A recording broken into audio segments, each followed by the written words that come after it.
anthem wọn fún. Àníjọ́ Fuji lárinrin ẹ lè bẹ̀rẹ̀ mọ́lẹ̀ kẹ́ máa rá. Ẹ lè wà upstanding kẹ́ máa jó. Èmi ṣì ń fọ́ ọ̀ṣọ́ ni mi ò tí ì sá o. Màrìwò ṣálẹ̀ rí egúngún mi kò dé. Ayé ẹ má pa kádàrá mi dà sàbúrú. Bí ọdún mi ọmọ Àyùbé àgbà o. Ò má fọwọ́ kan ṣòdì òkè yẹn. Ó ń gbóná fẹlifẹlifẹli. Lálára dẹni dẹ̀fí náà. Kò gbẹ́jà wá tó bá gbẹ́jà travel. Ara olè náà ni o. Ara olè náà ní.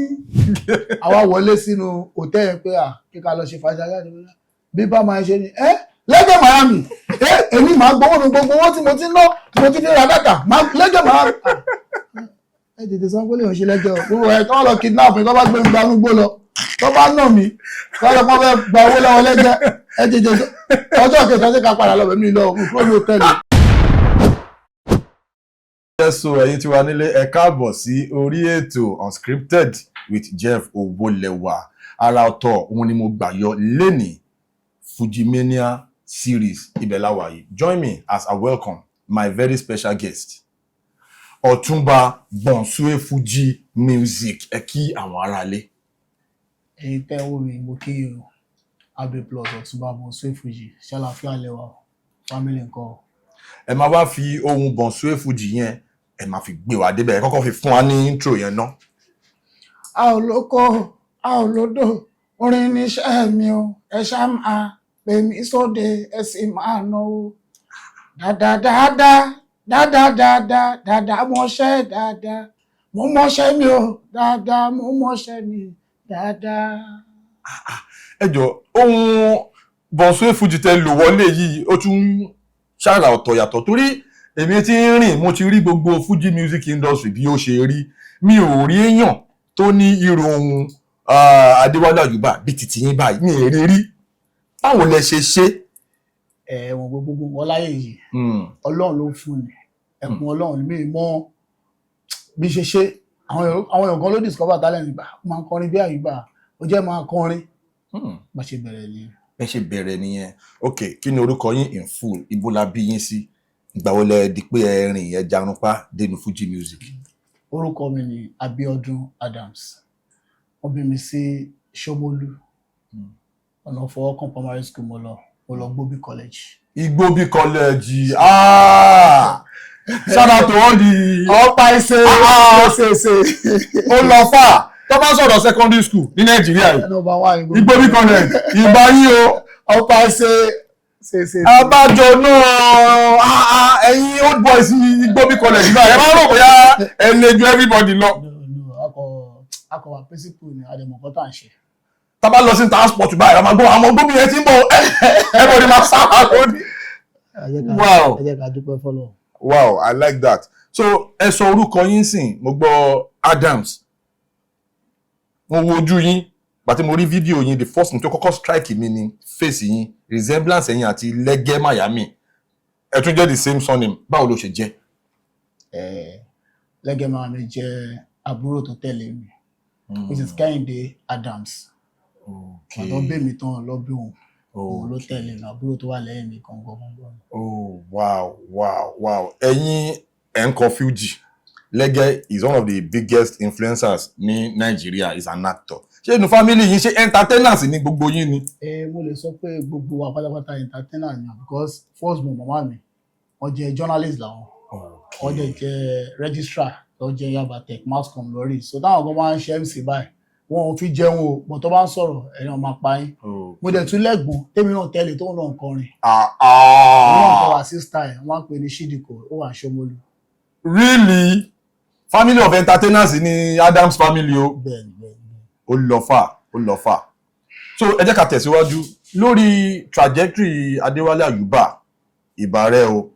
Báwo ni ẹ ṣe tẹ́ fi kọ àwọn orin yẹn tẹ́ fi di Ọ̀túnba Bonsue Fuji ẹ fún wa ní story yẹn. Ṣé rí Ọ̀túnba Bonsue Fuji yẹn òun ṣe nǹkan tèmi pera mi tí wọ́n ta bá lọ sí rehearsal Ṣómólú gbà yẹn Ayuba dé láti America gbà bí i 97 táwọn kọ́ àwọn báńdì méjọ tí wọ́n máa ń ṣe rehearsal àwa máa ń yọjú wò nígbà yẹn so before kọ́dẹ̀ dey travel gbà yẹn ayé Bobu D Bonsue Fuji gbà yẹn àwọn máa ń gbọ́ kò dẹ̀ máa bàtàn play ní kí lórúkọ ìdíròkò ní Tabasco Inn ẹsẹ̀ làwọn afẹ́rẹ́ láti onípàn débẹ̀ nítorí ìfẹ́ tẹ ní sí láti lọ wọn. wo Ayuba ń gbà yẹn so ìgbà tó wá di pé ìyá Barrister kú lọ́dún yẹn lọ wọ́n ṣe Ede Vidal Leo TV8 sọjọ́ ìwọ́ bọ́ sọ́jọ́ rehearsal Ayuba so Ayuba lè máa sọ fún àwọn ọgbọ́n pé tóun bá ti sínlé ẹ máa arrange nǹkan kan ó ṣe dandan kíkẹ́ rí mi kẹ́ tó ṣe nǹkan so gbàtà àwọn boys wọn ń lùlù wọn ń kọrin wọn là ó máa kọrin bíi chief ó máa kọrin bíi ọ̀gá akíní kan abẹ́ni kò mọ́ nìkan so from there máa súnmọ́ wọn máa tẹ̀lé wọn lọ sí show tó bá ń lọ show wọn tẹ̀lé wọn tó wá di 2002-3 wọ́n wá travel out but wọ́n lọ wọ́n kó àwọn boys lọ UK so kó tó dé èmi ti padà wá sí Agége mo ti wá base sí Agége so mo ti wá kó àwọn band tèmi jọ so wọ́n tó wọn dé láti tó fẹ́ ṣe welcome dance wọ́n kọ́ ábẹ̀ tí ń kọrin from there lọ ti pè mí ní Ọ̀túnba Bọ̀súwé Fuji kò ṣe pé nǹkan tí mo pera mi. àwọn èèyàn ni wọ́n pè yín bẹ́ẹ̀ pé àwọn ò tí lè yàn tó ń kọrin bí Ayuba ìwọ nìkan mú mọ́. Ká tó lọ sínú agbami ètò ẹjọ́ nínú orin Chief Adewale Ayuba àwọn orin wọn ijó tí kí ni àwọn albums wọn. Ijó Fuji Dancing Time Mellow Turn Me On. ẹ fún wa lẹ́ẹ̀kan ẹ fún wa. orí mi dákun pèsè fún mi ẹ̀dá mi dákun pèsè fún mi ọmọ márùn níṣẹ́ ọmọ kó yá lọ́dọ̀ gbogbo wa kémi rán níṣẹ́ ọmọ níyì ọmọ nídẹ ọmọládé orí bá mi kálẹ̀ ọmọ kódó lóríire lọ́la wa ìdúlókè kó wúlò fẹ́ bí mi ọmọ adédèkúndékún ẹ màjọ mọ yọjọ adédèkúndékún ẹ màjọ mọ yọjọ yàbúrò kó súnmọ́ bí kò wá fẹsẹ̀ rájọ kóńkó lọlọ yà lọmọ mà ní ẹjẹ ọjọ adédèkúndékún ẹ màjọ mọ yọjọ. àfi bí Ayuba gangan Ọlọ́run ní kí n wọ ẹgbẹ́ mi ìbálòpọ̀ àti ìfàdébálẹ̀ Ayuba gangan ló wà lẹ́gbẹ́ mi ni máa gba bàbá owó lẹ́ni. Wow, ṣé ẹ ti ṣe albums?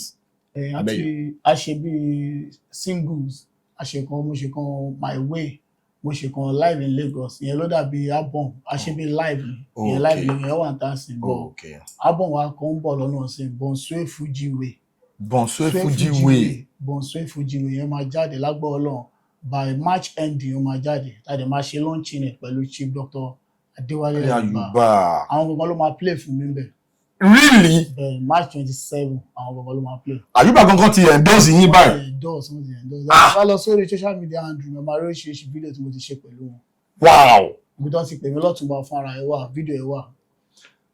Ẹ jẹ́ ká delve a little bit into Chief Adewale Ayuba's profile. Torí tẹ́ bá wo Fuji music, tẹ́ bá wo lọ sà. Nígbà tí Chief Adewale Ayuba dé, there was nothing like that is style. Style wọn yẹn unique gan. The voice, the style, the kind of Fuji music tí wọ́n kọ kò kí n ṣe normal Fuji music. Then Adewale Ayuba ló introduce the Fuji music sí àwọn audience mi entirely tí wọ́n kì í gbọ́ Fuji music. Àwọn corporate audience ẹ ti mọ̀ nǹkan tí mo try láti sọ àwọn audience jẹ́ pé tí wọ́n kì í ṣe street torí àmọ̀ pé Fuji music orin indigenous music ni jẹ́ pé lágbo a máa lọ sí kómọ wọ́n fẹ́ máa pò ní Fuji wọ́n fẹ́ sílé wọ́n máa pò ní Fuji but tí Adewale Ayuba dé wọ́n change àwọn kankan nínú Fuji music wọ́n add àwọn kankan mọ́ so Bọ̀súwé Fuji music is entirely a different kind of Fuji ṣe ti get nǹkan tí mo try láti sọ. Báwo làwọn èèyàn ṣe máa ń receive yín tán bá unique Fuji music that voice. Ṣe pé àkọ́kọ́ ń bẹ̀ ẹni tó ní gbà bó bá ṣe gbé ìgbà ló láti máa gbé tó bá ní òun wo àwòkọ́ṣe èèyàn stepping ẹni wà very very important o ò lè rọ́gà mi sí bí àwọn sọ pé wọ́n ń já àwọn ń búyàn wọn ò ní dá sí kind of person dáwọn ogun fún ara wọn jẹ personally tó bá sọ pé ẹni kọ Fuji wọ́n gan máa dáhùn pé léèyàn ṣe èèyàn tó ń kọ Fuji because nínú music wọ́n kọ pé educated fellow ní jọjọ mi ò Bọ̀súwé Fuji mú èso olólórin tó ń bẹ ní Ìbàdàn àtàwọn tó ń bẹ nílùú Lagos, akọ Fuji ní Kwara State àtàwọn tó ń do, wọ́n ní gbogbo akọ Fuji ló jọra wọn, wọ́n ní ẹ jọ̀wọ́ ẹ má sọ bẹ́ẹ̀ mọ́ kó dá o, ṣẹ́rí tèmi Abíọ́dún Bọ́sùwé Fuji 7 up ni the difference is clear. Oh my God. So àwọn kan tó tún wà rẹ̀ ni pé kind of person wá lọ́wọ́ tẹ́ bá wá ṣe wọn sí kind of person tó máa ń wá àwọn tó kàwé lẹ máa rí bẹ́ẹ̀, but most time ní ayé ta wà á sìn náà kò sọmọ jàgídíjàgan mọ́, ẹ lè dánmọ ní mọ́tò mọ́, ẹ lè dálákọ̀wé mọ́, because Ayuba change a lot of things in Fuji music.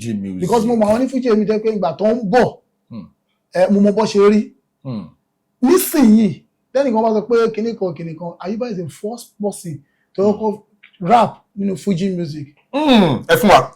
You got to dance to my music, you got to dance, you got to dance, you got to dance to my music, Fuji music beautiful, Mr. Johnson no dey stop, put on your shoe and dance with me, come along and sing with me, Fuji music beautiful, anytime of Fuji music. Eléyìí tí mo kọ ẹ láti let's say 1995 lọ ṣe. Wow, ẹ̀yin gan ti ń follow. Yes. So 1995 so ẹ mọ̀ ìwà tó ń wù wọn láti wọ́n sọ pé òun kọ Bọ́sùwé ìṣe tẹ́ni yẹn ń ṣe lò láti ṣe kò dẹ̀ ń ṣe nǹkan tí ẹ pé èèyàn ń kọ́pì. Ilé tó ti gbé mi náà ilé alákọ̀wé ni ẹ̀gbọ́n mi first born wa àwọn tó train mi alákọ̀wé ni wọ́n. Àwọn alákàdá. Yes, òun láti mọ nǹkan tó ń ṣe ó mọwọ́ tún mọwọ́ sí kó dẹ̀ ní tẹríba fáwọn èèyàn. Then tẹ́ bá tún wá wo personality Chief Adewale Ayuba dáadáa ẹ máa rí pé nínú Fuji music he is one of the best dancers. tó ń bá ń sọ pé onífújì ń jó Adewale Ayuba àwọn eléyìí ń jó ṣé ẹ mú yẹn náà. Gbogbo ẹ̀ mọ̀ tẹ́ bá wo video clips mi tẹ́ bá lọ sórí page mi ẹ máa rí gbogbo ẹ̀ náà ẹ mọ̀ pé nǹkan kan tó fẹ́ wọn jáde nígbà yẹn nìyẹn dance step yẹn bí King Sunny Adé lọ ṣe máa ń ṣe nǹkan wọn. Yes. tó bá sọ pé wọ́n fẹ́ ṣe concert lẹ́nìí onífújì tó lè bá Ayuba ní concert kò tí sí. Concert tó kì í ṣe show tó ń ṣe. wọ́n ṣe kan ní recently tó ṣe ní Shoprite tó ṣe fún Afrima. ẹ mọ̀ èèyàn tó over 60 years old tẹ́ bá rí wọ́n yẹn ṣe. The life to live tẹ́ bá wo case study Adewale Ayuba is another thing entirely. Life wọ́n live a modest life. You know wọ́n ó láwọn kankan tẹ́ pé wà synonymous tó jẹ́ pé characteristics àwọn ní Fuji ni tí gbogbo wa mọ̀, but Adewale Ayuba wọ́n live life yẹn bẹ́ẹ̀ yẹn wọ́n ṣe nǹkan wọn differently. ẹ wò pé ṣe rí nǹkan báyẹn náà education tó bá lọ sí school time tó yẹ kó lọ ẹ mọ̀ ọ́ sí ọmọ jáde primary school ó lọ secondary school from secondary school lọ sí university kò ń ṣe jẹ́ pé mo pé tíṣà mi wá sílé wá kọ́ mi tí mo miss mọ́ àwọn èèyàn jẹ́ pé mo ń sìn Ayuba ó lọ normal class ó miss mọ́ àwọn èèyàn ó mọ bọ́ yẹn ṣe ìwọ tó miss mọ́ àwọn èèyàn sí tó wáyé pé result ẹ̀ ó gbé wá bẹ́ẹ̀ lé ni ó lè get ìkíní yẹn gangan. So Ayuba èèyàn tó yẹ pé àwọn ló máa ń gbọ́ wọn lọ sí school fún ara wọn láàárọ̀ lọ́ máa drive ọmọ lọ sí school wọ́n máa resume office wọn ó pẹ́ jù 9 o'clock wọ́n ti wà lọ́fíìsì wọn. Wow. So most orí table wọn ló ti ṣe gbogbo nǹkan. Then Adewale Ayuba is one of the most awarded Fuji musicians. Yes, I can say that on record. Torí tí máa sọ̀rọ̀ Fuji music, mo mọ nǹkan tí mo ń sọ. You get, I'm an ardent Fuji music lover. Mo love Fuji music. So when I see people like you, talented Fuji musicians, inú mi máa ń dùn láti fi ọ̀rọ̀ jomi toro ọ̀rọ̀. Now, tẹ́ bá tún wá wo Adewale Ayuba, mo ń sọ̀rọ̀ idol yín. Ẹ máa rí pé wọ́n tún máa ń múra. His fashion sense is out of this world. Then Fuji, nínú Fuji music, oní Fuji music tó gba, is it Kora Award? Yes, Adewale Ayuba ni. Bẹ́ẹ̀ni. One of the most awarded. Mo rántí dáadáa ìgbà yẹn tó gba Kora late barrister Sikiru Ayinde kábíyèsí kọ́lọ́run kó bá mi lọ ṣẹlẹ̀ tọ́wọ̀.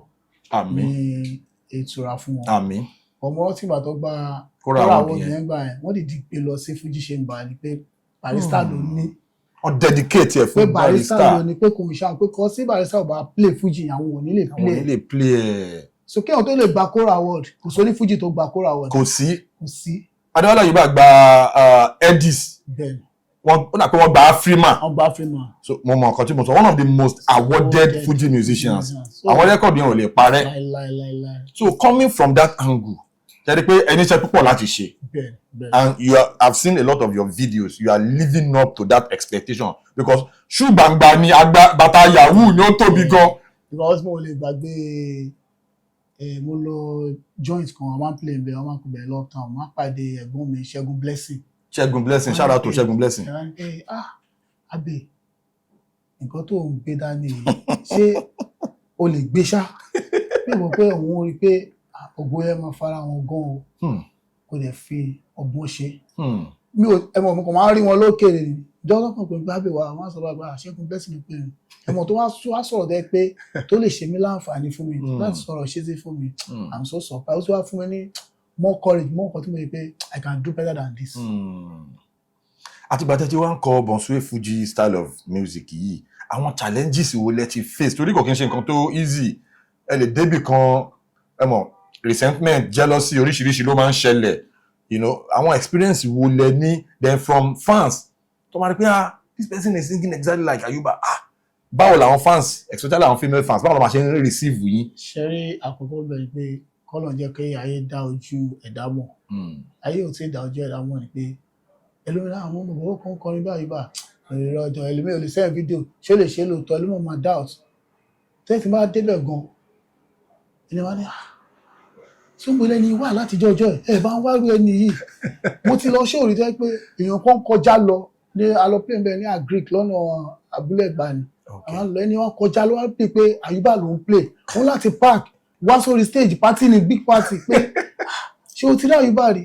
Ẹmọ àwọn kan yẹn náà fans Ayuba ni máa yẹn wá náwó fún mi, máa yẹn láti jókòó àbí play tán ó dẹ̀ pé Ayuba lójú mi pé ẹ ló Wálé ọmọ kan wà mí báyìí o kíní kan ó ní Ayuba ní kí lórúkọ ẹ̀ wọ́n ní àpé Bíọ́dún bá mi náwó fún dáadáa dáhùn àti ó tún tọwọ́ bàpò ó tún fún 100,000 naira.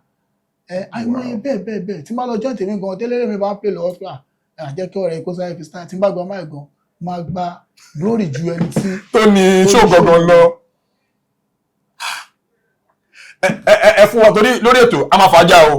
Ẹ tún fún mi ní one of the most popular hits from the catalog of Chief Adewale Ayuba. Ẹ fún mi ní kan, one of the most popular anthem wọn. Àyíjọ́ Fuji lárinrin ẹ lè bẹ̀rẹ̀ mọ́lẹ̀ kẹ́ máa rá ẹ lè wà upstanding kẹ́ máa jó.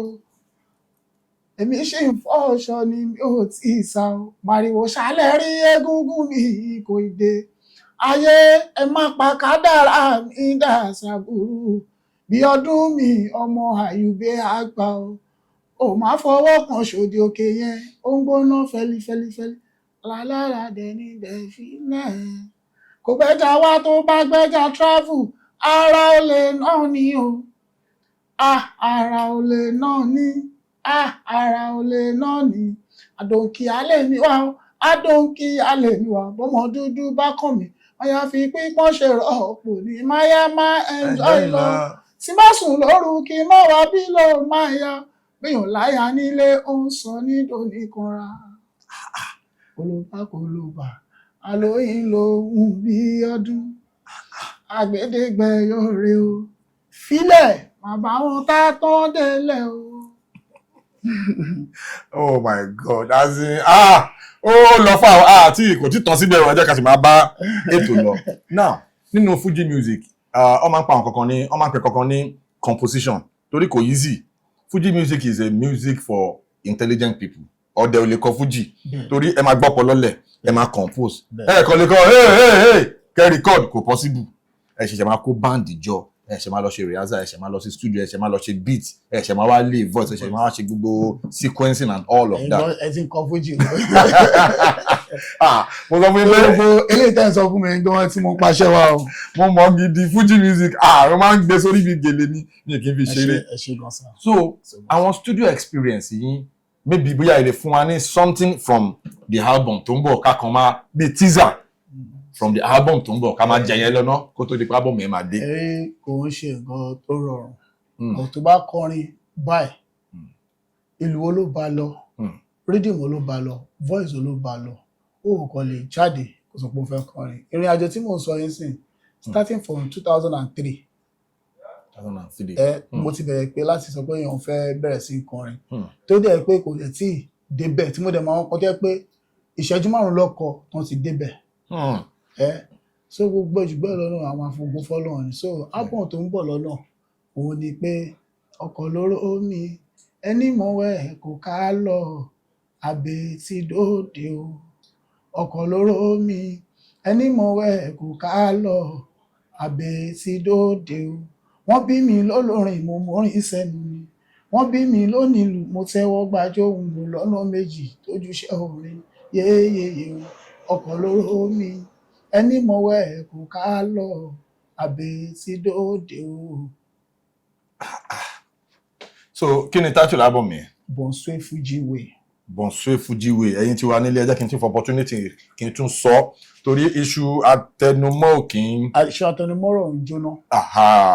Bonsue Fuji Way. Bonsue Fuji Way is coming soon from the stable of Abe Plus. Ọ̀túnba Bonsue Fuji. Tó bá ti jáde ẹjọ́ ó máa wà lórí gbogbo àwọn streaming platforms.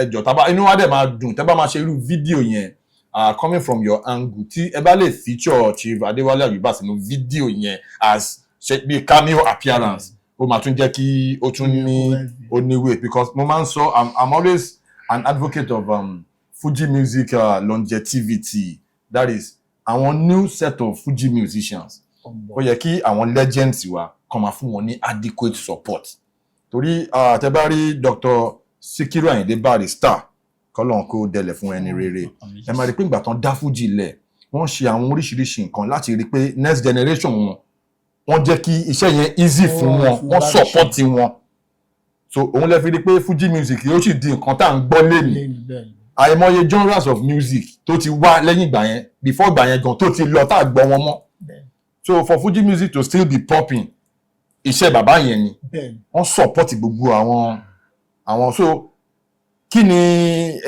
ẹ̀yin rò lórí ọ̀rọ̀ tí mo sọ yìí lórí future of Fuji music. Ṣe rí future of Fuji music dà ń pé owó tó wọ́n máa kọ Fuji ó máa ṣiṣẹ́ gan-an ọ̀lẹ́ ò kí ṣe Fuji o bẹ́ẹ̀ ni ṣe wà ń sìn àbẹ̀ riaza personal riaza pẹ̀lú àwọn ẹlẹ́gbẹ́ mi lásán nìyẹn kò tí ì ní àwọn kí lórúkọ ẹ̀ kò tí ì ní studio riaza o spend a lot of money láti gain ẹ̀ kò tí ọ̀tọ̀ ní ká lọ ṣe lágbo skoskola bọ̀ eléyìí láti mọ̀ nǹkan tó ń ṣe láti sílẹ̀ ọ̀dẹ̀dẹ̀ láti ní tẹríba kó dẹ̀ mọ́ Ọlọ́run pẹ̀lú ẹ̀ torí gbogbo nǹkan yẹn náà Ọlọ́run ló ń fún ni tọ́lọ́run bá ti fún yàn kò sẹ́dá kankan tó lè ní gbogbo tẹ́mi kọ́ wọn láti fi support ẹni pé iṣẹ́ tí Dr. Adewale Ayuba gbé dání èmi wá láti wá túnṣe jù bẹ́ẹ̀ lọ ni. That's a very huge task. Kò kí n ṣe tètè bọ̀lì rárá iṣẹ́ ńlá ni. So that reason why I name my album Bonsue máa jáde ń bẹ̀ ni. When I tag myself Ọ̀túnba Bonsue Fuji. I can name myself Abe Plus Merit Entertainment. But kò sí nǹkan tí èèyàn kan fẹ́ ṣe fún mi but èèyàn tí mò ń tẹ̀lé tó máa sọ pé èèyàn love you I love him. Tó bá sọ pé wá pè mí sí pàtí sí pé àṣẹ lè kọ́ Barrister no I play Bonsue Fuji. Bonsue Fuji. Mo lè kọrin Barrister ọ̀bọ̀ flavour Bonsue ni màá fi fún ẹ. Ẹ máa fi fún wa ẹ fún wa mo fẹ́ experiment kankan. Mo sọ lọ́jọ́ sí o tẹ́tí ò gbọ́. Mo sọ lọ́jọ́ sí o tẹ́tí ò gbọ́.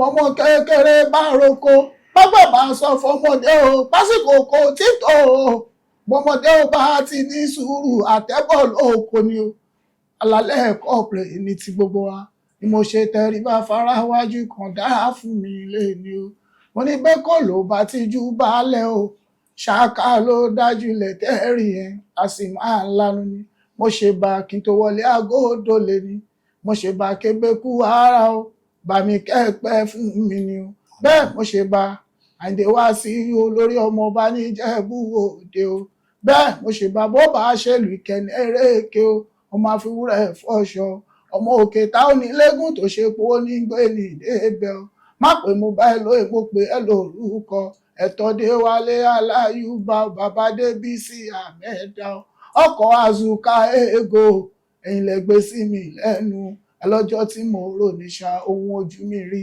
ìyẹn làṣùká ego ìyàwó. bẹ́ẹ̀ ṣe pé orí mi náà wú torí mi mọ bẹ́ẹ̀ ṣe ń ṣe kinní náà ó unique kò jọ nǹkan tí mo gbọ́ rí torí aside from Chief Adewale Ayuba it's very very hard láti rí èèyàn tó lè mú pattern yẹn kò kí n ṣe it's not something you can just dabble into.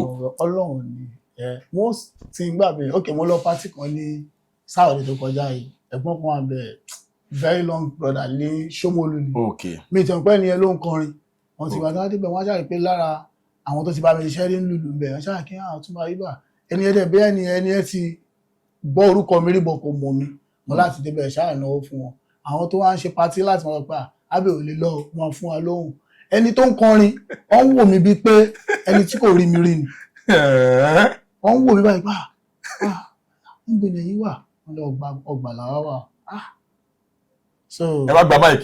Yes mo kọrin alọ́ ń wò mí ó ń wò mí bíi pé kò rí mi rí pé níbo lè sàpamọ́ sí láti jọ wọ́n láti sọ fún mi pé ṣáàyùbá mọ́ mi mo lọ́ mọ̀ ṣé kí n tẹ́ra mọ́ ọ̀pọ̀lọpọ̀ àwọn fún mi ṣe jù báyìí lọ. azin mo tí máa wá àwọn fídíò sí nígbà yẹn máa láti lọ tu òpin kí wọ́n yẹ pé bí ẹ̀ ń máìmù orí Ayuba wọ́n yẹ pé ẹ̀ ń kọ́ láìfù gangan ni wọ́n ní agbọ́dọ̀ wá bá ẹni yìí sọ̀rọ̀ talent yìí yóò lọ fà. God bless you. What is that your amen? What is that your most challenging experience tó jẹ́ pé ẹ lè gbàgbé mọ́ tó jẹ́ pé tẹ bá ń rántí báyìí máa pé ẹ ṣí ẹ̀ pẹ̀lú àwọn ará ilé.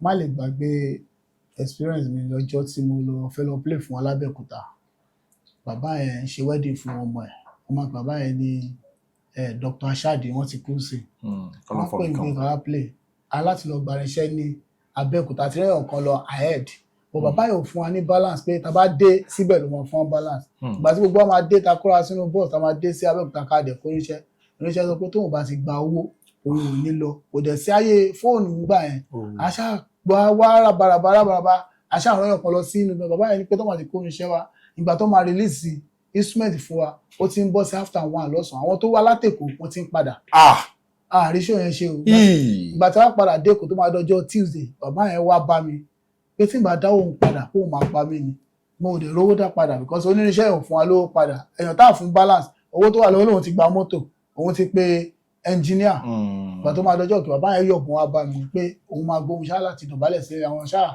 bá mi bẹ̀ wọ́n wá ní pé nǹkan tó máa ṣe ni pé ìyàwó máa dé láti Jerusalem ìsèmọ owó yẹn náà ni wọ́n padà wá play níjọ̀gá orílẹ̀-èdè òkú ṣàbẹ̀kúta ìjọ̀gá orílẹ̀ àṣà ètè débẹ̀ kó láti kó irinṣẹ́ lọ́ngbà yẹn ṣàlọ́ àṣà débẹ̀ àwọn tá a play fún bí a lọ pé 10 ṣáà ṣe pé kì í ṣàmú wà lápò lọ́rùn so ọjọ́ ẹ̀mí lè gbàgbé láyéláyé mi. Iṣẹ́ Fuji ń ṣe iṣẹ́ ọ̀lẹ o. No. Ẹ bá dúró nǹkan bẹ́ẹ̀ yẹn. Mo ń ṣiṣẹ́ tí ọkọ máa fẹ́ nu lásán mú pé àmọ́ ń ṣe wọn láti mú dáadáa ni ó dẹ̀ gba a lot of things lọ́wọ́ mi gan-an. Àwọn mi wà dé pé bí àwọn bínú ni tó máa ń jà mí kan sì máa dọ́jà ara mi kúrò ń bẹ́ẹ̀. Èmi wà dé pé lómi lè sọ̀rọ̀ sí mi mo ti jókòó dé nǹkan ágì kìnnìkan ó dẹ̀ ń jẹun lọ́wọ́ báyìí èmi kọ́ ló ń wá ágì ó dẹ̀ mú ọbẹ̀ ewédú ó dẹ̀ fling ẹ̀ white mo wọ̀ ṣé mo fẹ́ máa jà níbẹ̀ mo láti kúrò ńbẹ̀ àṣà máa bá tẹ̀lé bọ́tà gbé mo kọ́ Fuji fọ́wọ́n dá mi mọ̀ máa ṣàjà especially tó tún máa ń fún mi ní surprise tó máa ń shock mi ni pé anywhere tí n bá lọ people ọmọ o ti jọ lẹ́gẹ́ jù ẹ̀gbọ́n ẹ̀ ni o kò sí kí n má fún yàn lówó tí n bá jáde nígbà pé ẹ̀mí àti ẹ̀dẹ̀rẹ̀ kátà ń dọ́ọ̀gì ni wá àdínkì sábẹ́ ọjọ́ kan wọ́n pè mí sábẹ́ tó bá lọ kọ́ mí tèmi máa mú ilẹ̀ ó wù mí bá ó dẹ̀ wù mí pé ẹ̀mọ̀ ó wù mí ó dà pé ó ń ríra ẹ̀ ní sẹ́gbọ̀n ẹ̀bí jáde pé sábẹ́ tó bá kọ́ mí tì máa mú ilẹ̀ ó ní kí ló rí ó kọ̀ kọjá ó kọ̀ lọ ni a ti ṣe nǹkan ó jẹ́ pé ní group family group mo send picture síbẹ̀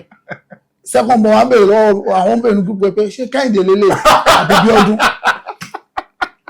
so àwọn ọ̀rẹ́ mi gan wá kó bá mi ẹ̀gbọ́n lẹ́gẹ́ ni wọ́n á sọ pé ẹ̀gbọ́n lẹ́gẹ́ bí o má sọ pé ẹ̀gbọ́n lẹ́gẹ́ ọjọ́ kan a lọ sí a lọ sí ọkà àkókò a lọ ṣe wedding àwa wọlé sínú hòtẹ́ẹ̀lì pé kíkà lọ ṣe fàájà jáde bí bá máa ṣe ni lẹ́gẹ̀ Miami èmi máa gbowó mi gbogbo owó tí mo ti ná tí mo ti fi ra dátà lẹ́gẹ̀ Miami ẹ tètè sọ pé lè ṣe lẹ́gẹ̀ gbogbo ẹ̀ tó wọ́n lọ kidnap tó bá gbé mi gbanúgbó lọ tó bá nà mí tó lọ pọ́n fẹ́ gba owó lọ́wọ́ lẹ́gẹ̀ ẹ jẹjẹ ọjọ́ kẹta tí ká padà lọ bẹ̀mí lọ mo kúrò ní hòtẹ́ẹ̀lì so ẹ mọ̀ àwọn challenges yẹn nìyẹn àdèlè sọ pé irú nǹkan báyẹn àti kó má wáyé but the boy is doing well ojú ẹ̀ dẹ̀ ń ṣí ọ̀nà fún mi ní many places láti pé ẹ̀gbọ́n lẹ́gẹ́ lélẹ̀ ẹlòmíì ó lè fẹ́ fi 500 lọ 1 million ló máa fi lẹ̀ tí wọ́n pé òun ṣe lébi òun ṣe tó lè sá lọ tó dẹ̀ lórúkọ. torí ibẹ̀ ni next question tí mò ń lọ bẹ̀rẹ̀ tí wàá wọnú ẹ̀ báyìí ẹ máa tí wàá padà sí coming from your background as a man raised in Ṣómólú èmi náà mọ Ṣómólú dáadáa mo ti gbé l'Abíọ́dún rí. ẹgbẹ́ àdúgbò agbébalógun rí agbémọ̀rọ́kọ́ rí. èmi mo ti gbé l'Abíọ́dún rí mo dẹ̀ mọ nǹkan tí mò ń sọ. bẹ́ẹ̀sì lẹ́gẹ́ nìyẹn. àwọn ọmọ ìwọ tí Ṣómólú kì í ṣe area fún ọmọ ọ̀dẹ̀ ẹ ti gẹ́tì gọ́dẹ̀ àwọn tó já àwọn tó jẹ́ pé gbọ́dọ̀ mọ nǹkan tó ń ṣe ń Ṣómólú Ṣómólú kì í ṣe ìlú táwọn dọ̀dọ̀ yọ ń gbé. ìlú tó yẹ pé printing press kò sí nǹkan tó ń ṣe ń bẹ̀ o. head office wọn nìyẹn. kò sí nǹkan tó ń ṣe ń bẹ̀. so judging from that background kí ni growing up yín kí ni experience yín. growing up oríṣiríṣi fíìmù.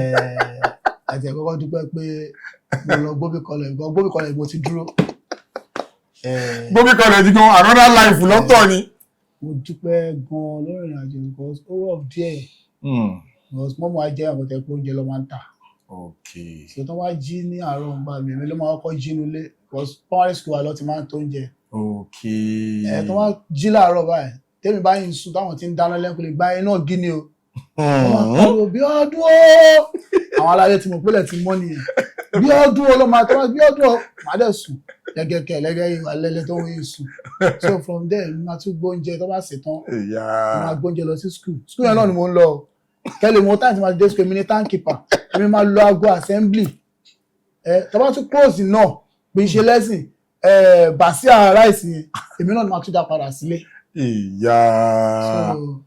so ó jẹ́ nǹkan tó yẹ pé wọ́n fi ìlànà ọrọ̀ ajé wọ́n fi lé wa lọ́wọ́ láti kékeré so gbogbo ọtí àwa ń ṣe léni tó ń dowó fún wa yẹn àti kọ́ látara màmá mi but daddy wa die young daddy wa ti kú láti 1985 ọ̀rọ̀ àwọn ti mo ò jọ ọmọdún bíi 6 ló ń gbà yẹn lẹ́gẹ̀tẹ̀ ìkéré kò tí ì lè jù wá bíi 1 year nígbà yẹn. tí bàbá ti kú so màmá yẹn nìkan pẹ̀lú ọmọ méje so I struggle àgbé yàrá kan sùn sábẹ́ staircase gbàtọ́ lé wa kó lè alọ́gbálé pákó meanwhile daddy wa dẹ̀ kọ́lé sí Maryland. We don't have access to the house until gbàtà dàgbà ẹ mọ̀ pé nǹkan tó bá fojú ọmọdé mọ̀ ló mọ̀ lójú ẹ̀ máa wà ń bẹ̀ so gbàtà dàgbà yẹn nǹkan tá a mọ̀ kékeré akọrin bíi pé ilé ẹ̀kọ́ wà ń bẹ̀ ẹ lè sọ fún mi sí pé ilé bàbá mi kíkọ yóò pé ilé bàbá mi kan kò freak mi kan gbowó lẹ́ńbẹ̀ gan kò freak because wọn ò fojú wa mọ̀ wọ́n láti bẹ̀ so gbogbo òṣùgbọ́n ìlọ́nà wọ́n ṣe dáadáa fún wa ọlọ́dẹ káwọn náà ṣe dáadáa sílẹ̀ fún ọmọ tiwa náà.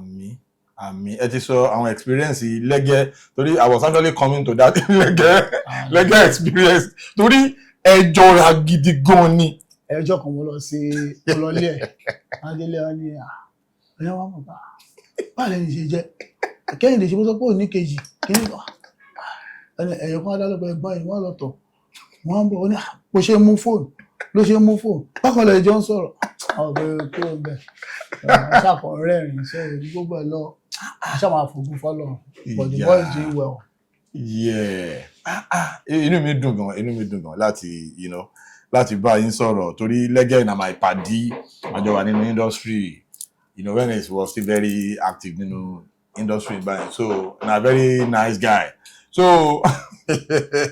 mo yẹ wá rí fídíò yìí wọ́n ní ẹjọ́ ìgbà wọn ni lẹ́gẹ̀ tún di onífújì ìmọ̀kílẹ́gẹ̀ náà wà into music and all of that so inú ẹ̀jẹ̀ ni kìíní yẹn wow. a ti ṣe gangan láyọ̀ Èkó remix tí kẹ́ni máa gbọ́kadà láti ṣe bó tó máa bá mi lẹ́tí v8. àwọn ọ̀pọ̀ ibi tí Pasuma ti ń rìkọ́dù yìí àwọn náà ti máa rìkọ́dù ìgbà yẹn mo san ṣé 12,000 ni mo san nígbà yẹn. fún session rehearsal session lásán ọba àlè sanwó session àkọ́kọ́ abẹ́ lo 2 hours abẹ́ lo 1 hour máa kó gba ọmọ lílù máa kó wọn ọjọ́ sí kí ló ń kọ ṣé òní ló ń kọ àbí nǹkan ẹ̀ jẹ́ kúrò ń bẹ̀ àwọn tó sọ pé ṣé òní ló ń kọ sí i wọ́n máa rí mi báyìí wọ́n á bèrè owó lọ́wọ́ mi ni máa fún ọ lọ́wọ́ ni because alágbẹ̀dẹ tó lórí lójú kan Ó ní nǹkan àmì tó lórí. rí. For me to stand now tí má bá yìí bá sọ̀rọ̀ báyìí ẹ má bí pé ṣe ti wà tipẹ́tipẹ́ ni talk to me like pé ó ń bá ọmọ ẹ̀ sọ̀rọ̀ ó ń bọ̀ ọ̀rẹ́ ẹ̀ sọ̀rọ̀. Torí pé wọ́n mọ̀ pé mọ̀ kan tẹ̀ ń ṣe. tí bá jókòó tí bá dúró báyìí wọ́n ní ṣe àfọ́túnbà náà àjọ máa jókòó àjọ máa sọ̀rọ̀. Ẹ̀yin àti Àyùbá gangan. a máa jọ jókòó àjọ máa sọ̀rọ̀ máa bẹ̀rẹ̀ wọ́n ṣe iṣẹ́ kan fún Nigerian brewery Abiodun àpòríṣẹ́ dẹ̀ wá pa o rí lè ṣe o ẹ mọ̀ for me tó mo jókòó pẹ̀lú wọn ó yìí máa ń jẹ́ nǹkan tó pé jìnnìjìnnì wọn gbá àwọn Àyùbá mo jókòó pẹ̀lú ẹ̀ àbúrò mi àtọ̀tọ̀ bá sọ àwọn Àyùbá ṣe báyìí báyìí recently wọ́n fún mi irinṣẹ́ Dr. Adewale wọ́n fún mi ní irinṣẹ́ tọ́jà ti sọ fún mi pé Abiodun kò tíì tó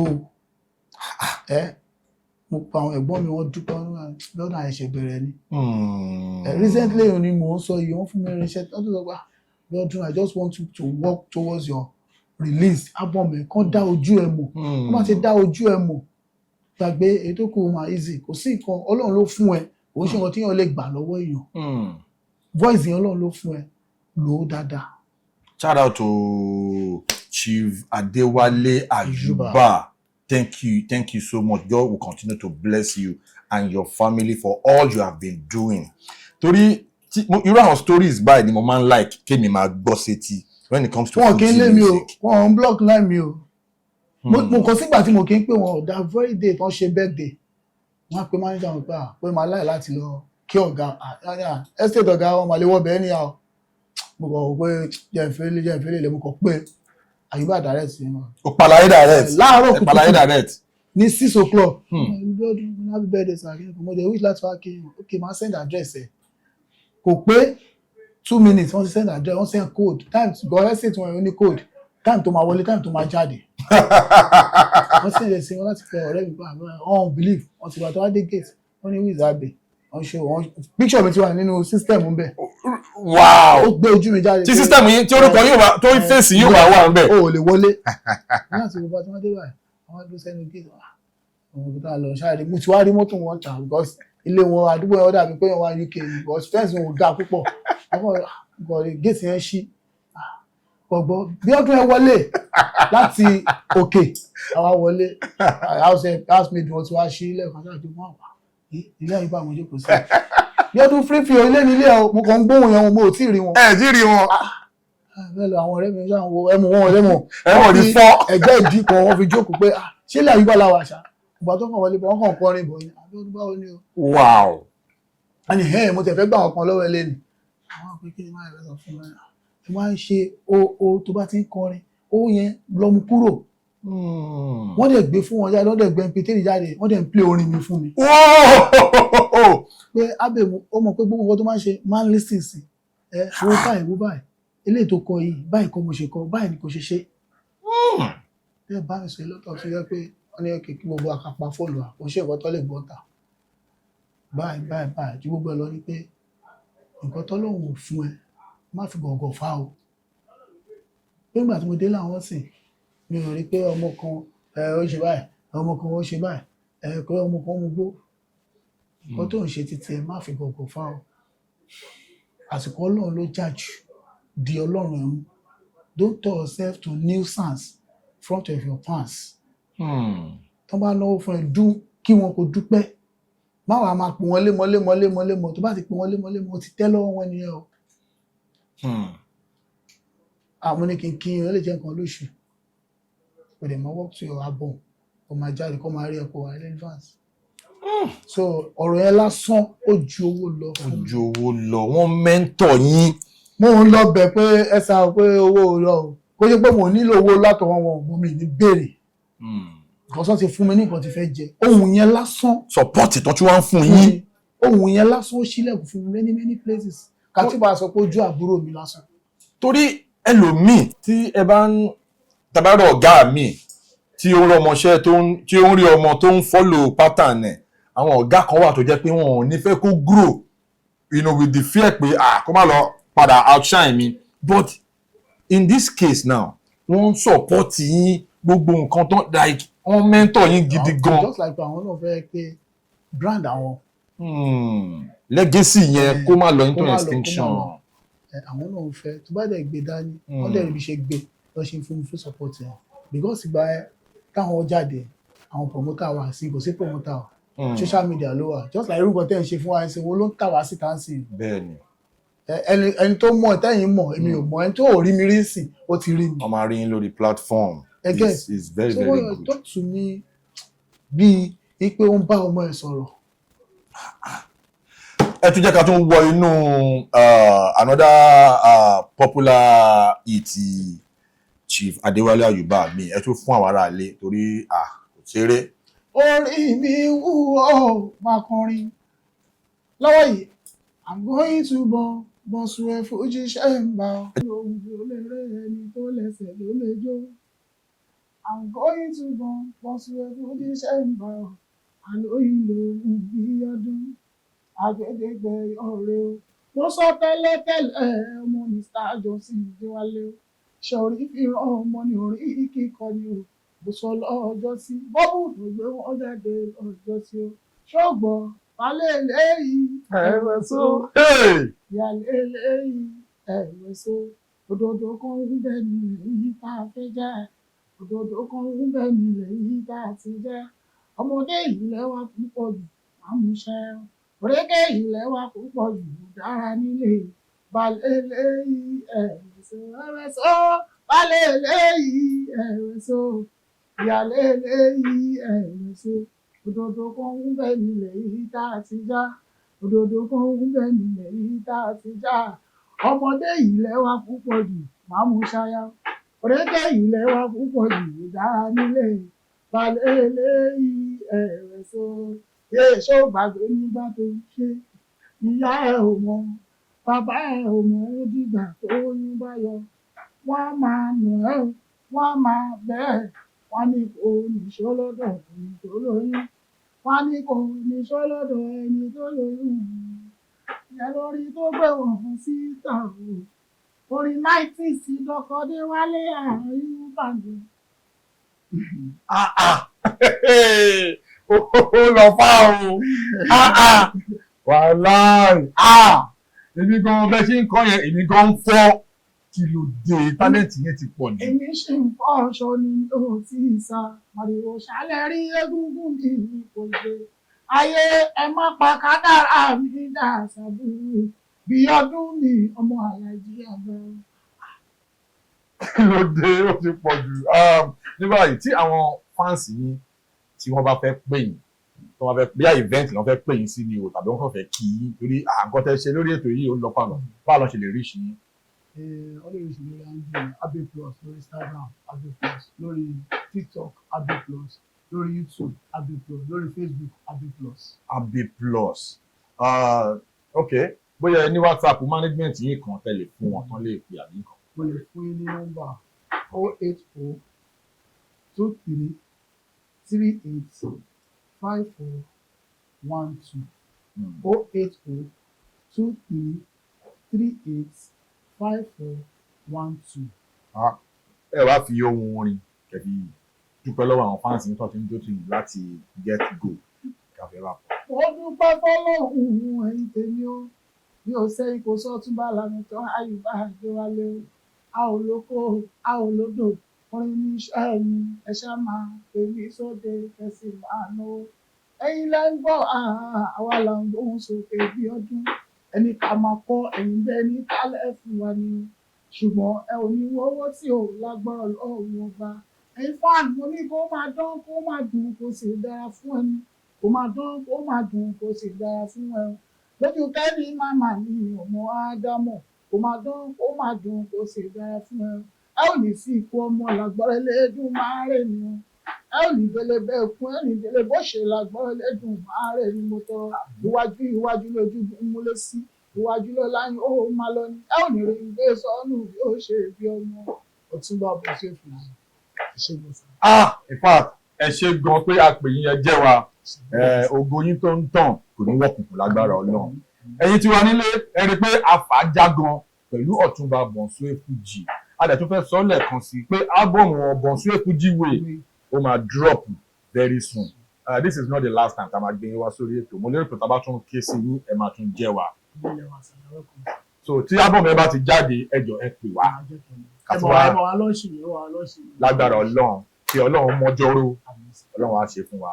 a ṣe fàájà ní orí ètò. Yes, so ẹ ṣé gan, thank you so much for your support all the time. Jeff Owolewa lórúkọ mi, Unscripted Leto. God bless you for watching. God bless you for dropping those beautiful comments. Hala.